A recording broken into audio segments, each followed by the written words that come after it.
What is going on, Bulls Nation? Some drama in the Bulls locker room, and finally, there's some passion and some talks that's happening here besides losing. So, we're going to talk about that right after this.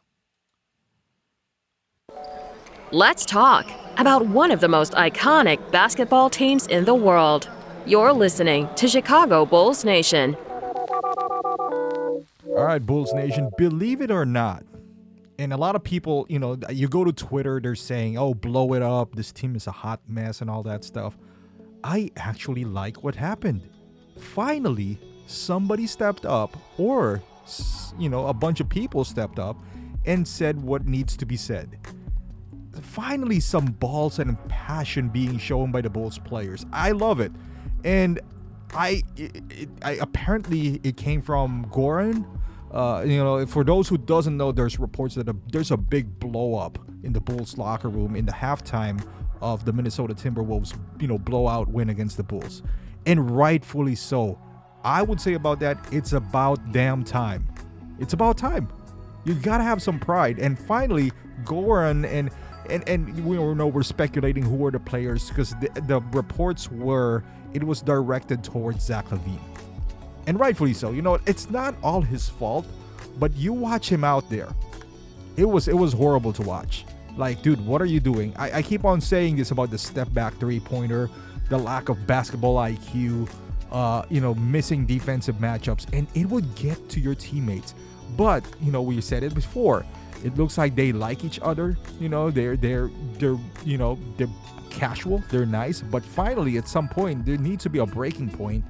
And it looks like that was the case. Now, there's two things that can come out of this. It would make the team a little bit better. A lot better, actually, because now they got to get off their chest. That, hey, Zach, stop shooting those stupid step back three-pointers. Get to your assignment on defense. You're leaving me alone here. You're making so many dumb mistakes. Stop shooting. I mean, the guy has been negative 30 on his plus minus. He's been horrible. It's one thing if you're DeMar, there's a legitimate gripe to be upset at DeMar with his ISO ball, but he's not. He hasn't been that terrible. Zach has been terrible since coming back, from the injuries since the beginning of the season, and not only is he hurting himself. Let's say he's missing three-pointers and all that stuff, but his teammates are getting affected now because they look worse defensively than they actually are. I mean, some of them are really bad at defense, but we already know that. But now you magnify that by missing assignments, and not only that, taking bad shots, not rotating the ball. I think DeMar goes into the ISO mode for the most part if things are not going right. Like today with a game at Miami, everything was clicking. It was beautiful, the ball rotation, but that kind of stopped around third quarter. They're making good passes, the right reads, but the shots are just not hitting. Like Kobe had two wide open three-pointers, missed it, Goran as well. So, at some point you got to take the ball and score. At some point you just got to be like, we are not going to be scoreless in the next 5 minutes, so let me go ahead and create for myself. And guess what? You need players like that. People called Kobe ball hog. I know DeMar's not Kobe, but that's the closest to Kobe that we have right now. And he's still pretty efficient for the most part. For the most part, he still is. But if you play the same way that they played tonight against the Miami Heat, where there's ball rotation, the picking up assignments on defense, quick to react. And I understand you're going to say, hey, they're supposed to win this game. Miami was shorthanded. This is what you're supposed to do. Guess what? We could say the same thing against Minnesota, against Atlanta, against the Magic, where they don't have Paolo Banchero in there. You can say a lot of those things with the other teams that beat us, yet we didn't beat them. So, hey, we gotta acknowledge them when they beat a team, even though they're shorthanded, because we rip them apart if they lose two against a shorthanded team. Hopefully, this win and that altercation or blow up, whatever you want to call it, would be the turning point for the Bulls to finally turn this thing around. Now that it's off of their chest, they're not being nice and cordial and kumbaya to each other anymore. Hopefully, that would give them a little bit more authority to say, Zach, come on, man, pick it up. Or DeMar, stop doing this iso ball BS, because we need touches too. We need to get the ball as well. So hopefully that would be the catalyst to start this all at once. Great win against Miami. We all thought they were going to lose again. We did. This is before knowing that there's a blow up in the locker room. But that is a good thing. Two things are going to come out of this blow up. Like I said earlier, it's either going to, put them closer together, get them going, maybe go on a streak or something. Or we're going to have a good indication of what this team really is made of, and it's going to be easier to make some moves, because you can't have a broken locker like that. So you're going to have two sides here.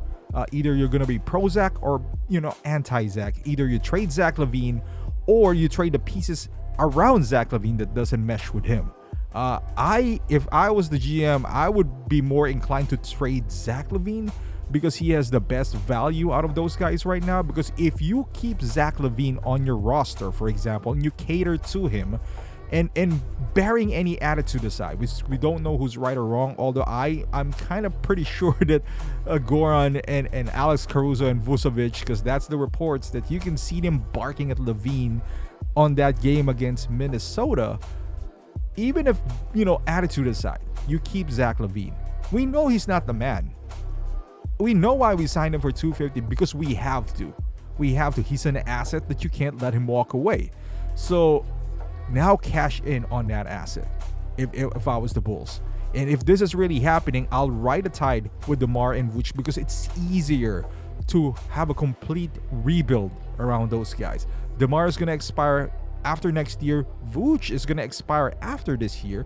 So if you really want to, it's easier to get assets for Zach LaVine than for Vooch and DeMar. And not only that, because, Zach is on the hook for five more years, or for 4 more years after this year, and we all know he's not the man. So why would you force it? So, but with that being said, I'm not gonna think about that for now. We're gonna wait till January 15 anyway for us to be able to, if there's any moves involving Zach LaVine, that would happen in January 15. But for now, hopefully this win against the Heat and this blow up on that halftime would be the catalyst for the Bulls to start, turning this thing around and start something better. But this is a positive sign if you're a Bulls fan, because something is happening. We're not lethargic out there. They have pulse, they have heart, they have emotions. So now you can see the competitive nature, and hopefully that translates to win. Thank you for watching. If you're a Bulls fan, please subscribe to the channel, like this video, and I'll see you guys in the next one.